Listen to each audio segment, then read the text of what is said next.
Hello. There certainly are an awful lot of ships coming to the big harbor this morning.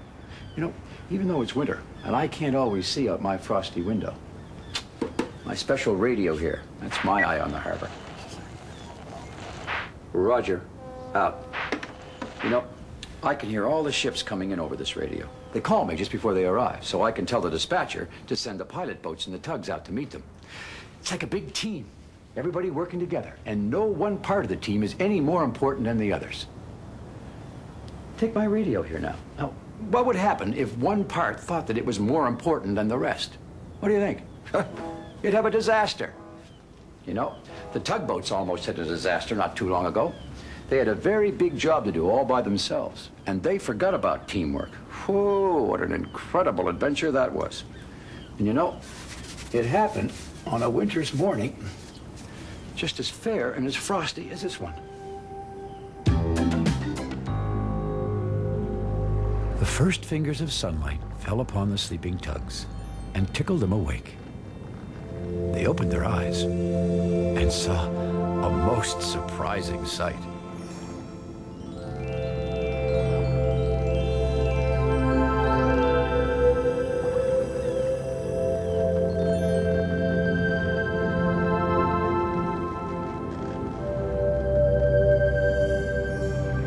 What is it? Said Hank finally. It's ice, said Foduck, who couldn't believe his eyes either. Overnight, big chunks of ice from the cold North Seas had drifted into the big harbor, pushed by the strong winter wind. Everything looked so different. Looks like the moon, whispered George. Or a valley of jewels, breathed Emily. The dispatcher was just as surprised as the tugs. See, the last time there'd been ice in the big harbor was over 100 years ago. But the biggest surprise was still to come. Tugboats, announced the dispatcher in his most serious voice. As you know, it is our solemn and ancient pledge to keep the big harbor open. Through wind or rain or snow or ice. But today the pilot boats cannot go out into the ice. Now their hulls are too thin, so the harbor might have to be closed. Closed? The tugboats knew that would be dangerous for the ships out on the freezing ocean, who wouldn't be able to come into a safe, warm dock. Well, I decided that the tugboats must take charge. Now, their hulls were strong and stout, and their hearts were brave. It was the dispatcher's job to give them the news. Tugboats, he announced, today the pride of the big harbor depends on you. The dispatcher read off the day's work to be done, and the tugs listened quietly. But mostly they were thinking about pledges and pride and other important-sounding words. When the dispatcher had finished, the tugs turned and floated silently out into the harbor. Hooray! Shouted Theodore. We're in charge, said George. No pilots, tooted Foduck. The tugboat set to work. Emily and George went to move Bobby Barge. I should be in front, said Emily, because I can steer better around the ice. Well, said George, as if he were really thinking about Emily's idea. Then he said, no, I think I better be in charge of steering. Well, George went crashing right through the ice.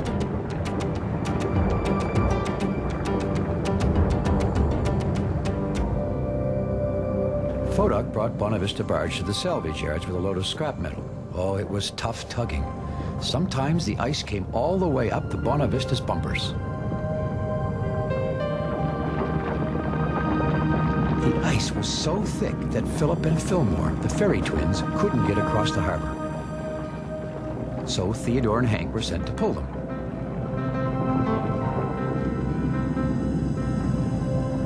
By the time they had made their final trip with the ferries, it was almost nighttime, and the two tugs realized they hadn't explored the ice at all. The ice seemed to be winking all around them in the winter twilight. Let's go out again, Theodore, said Hank.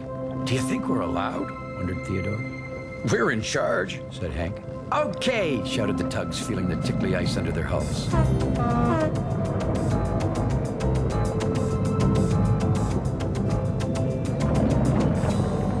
Meanwhile, the other tugboats were just finishing their work for the day. They had taken charge and kept the harbor open. They were very tired and looking forward to their nice warm dock. But little did they know that the biggest adventure of all was just about to begin. I know you are tired, announced the dispatcher. But a big oil tanker named Olympia has just arrived and we must get her into the harbor tonight. Do you think you can do it? Sure, said George. You can count on us, Mr. Dispatcher. But, said Emily, where are Theodore and Hank? The tugs couldn't wait for Theodore and Hank. Off they went to meet the oil tanker. The great ship was really a sight to see, floating there in the middle of all that ice. The tugs buttoned onto the tanker and began bringing her into the harbor, bound for the docks at the oil refinery on the shore of the harbor. George went crashing through the ice again. His big twin engines went vroom, vroom, vroom. It was just about then that Foduk's radio crackled out a warning from the dispatcher.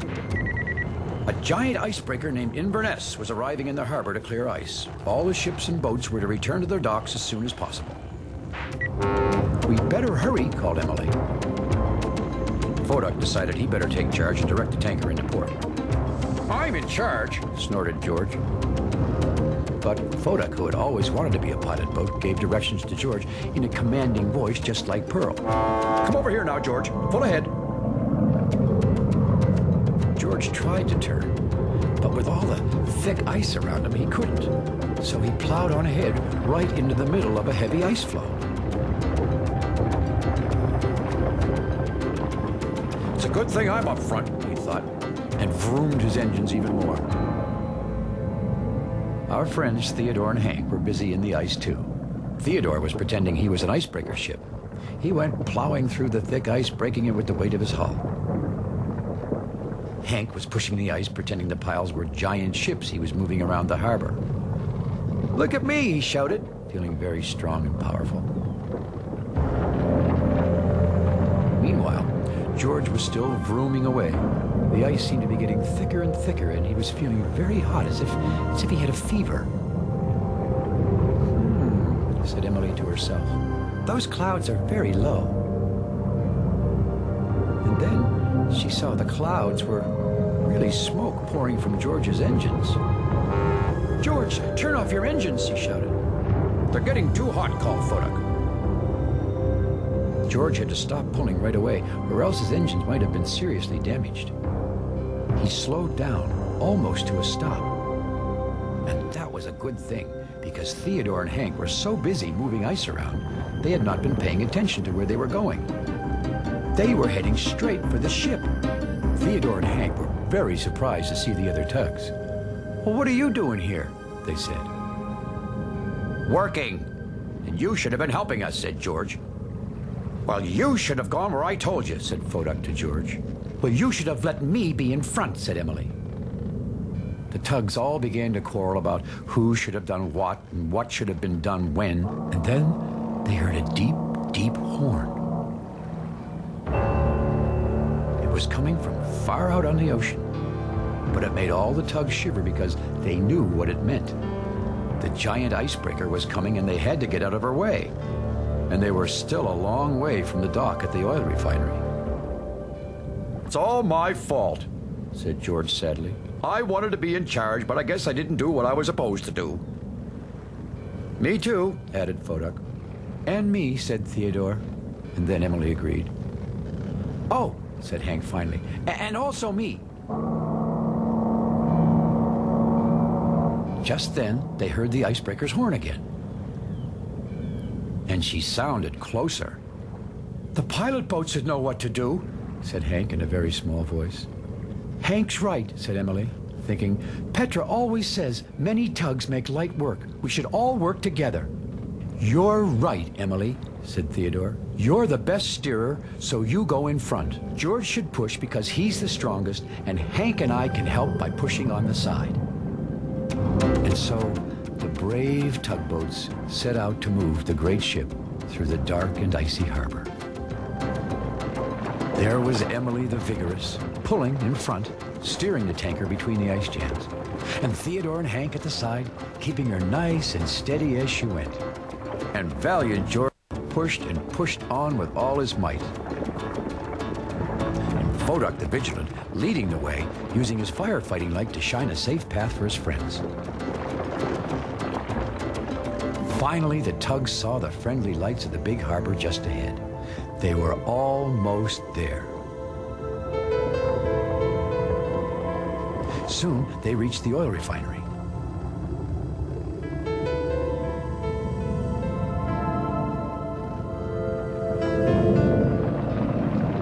But docking that tanker proved to be the hardest job those tired tugs had ever faced. For the harder they pushed, the tighter the ice packed in between the tanker and the dock, until they couldn't budger another inch no matter how they tried. Then they heard the icebreaker's deep horn again, but much closer now.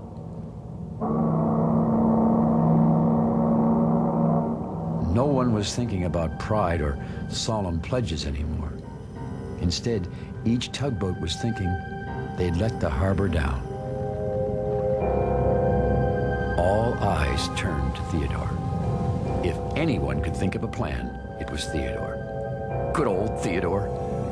The tugs held their breath. Theodore cleared his throat and said, Hank and I were pushing ice around. Well, the tugs let out their breath in a long, slow, sad gasp like air leaking from a balloon. Theodore had just been daydreaming. It was certain now. All was lost. Wait, shouted Theodore. The tugs turned again to Theodore. If Hank and I were pushing the ice around the harbor, why couldn't we all push it away here? That way we could dock the tanker. Well, that's exactly what they did. Theodore and Hank cleared away the ice. George and Emily pushed and pushed. And Vodok stayed close by and directed everyone. With all the tugs working together, the oil tanker was safely in her dock just as the icebreaker sounded her warning to clear the harbor. They had done it. The tugs all tooted their horns with pride. And even though they were very, very tired, they were very, very excited and couldn't wait to tell all the other ships and boats in the harbor about their great adventure, just as soon as they were back at their dock. Or maybe it might have to wait until the very next day. Well, everyone sure was proud of those tugboats. They worked together and they kept the harbor open. And the very next day, the pilot boats were able to go back to work. But they sure were surprised by that big welcome back they got from the tugs. Well, the pilot boats and the tugs they're waiting for me to go back to work. And you know, they can count on me. The tugboat returns after this, right here on Cubo. Sammy's cooking up stories in the kitchen. What kind of story do you feel like hearing?